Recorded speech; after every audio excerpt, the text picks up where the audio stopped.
Teachings of the Wen-Tzu, page 15. Mountains, rivers, valleys, and canyons were divided and made to have boundaries. The seas of groups of people were calculated and made to have specific numbers. Marker and blockades were built for defense. The colors of clothing were regulated to differentiate socioeconomic classes. Reward and penalty were meted out to the good and to the unworthy. Thus arguments developed and the struggle arose. From these, there began the laughter of the innocent. Unlike legalists and late Confucians, under legalist influence, Taoists did not conclude from this sort of conduct that human nature is in itself evil or possessed of propensity thereto. They simply concluded that human beings can be influenced and conditioned into behavior that is contrary to their own best interests, and indeed even into thinking that what is harmful to them is actually delightful. This facet of the human psyche is said to be the reason for the origination of the institution of law.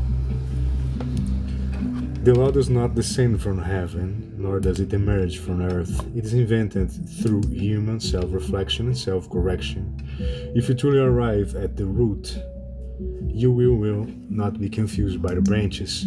If you know what's essential, you will not be mixed up by doubts.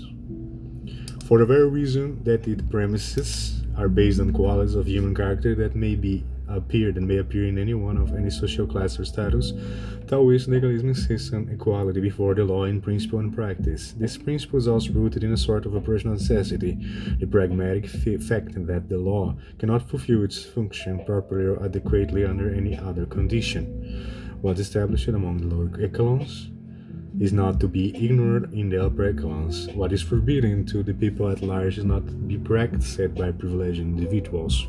Therefore, when human leaders determine flaws, they should first apply to them, then to themselves to test and prove them. So if revelation works on the rules themselves, then it may be enjoyed on the populace.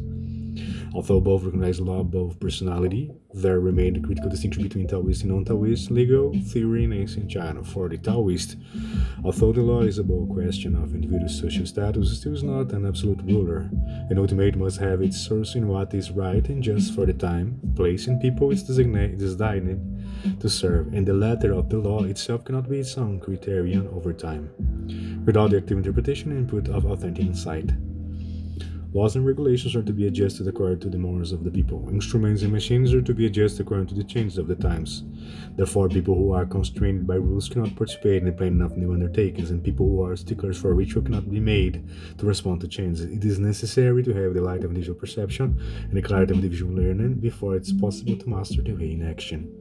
Those who know where laws come from adapt them to the times. Those who do not know the source of ways to order may follow them, but eventually will end up with chaos.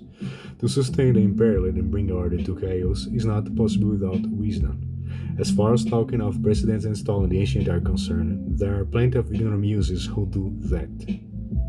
Therefore, sages do not act upon laws that are not useful, and do not listen to words that have not proven effective. That's it, just one more. Page 17, Wen-Tzu.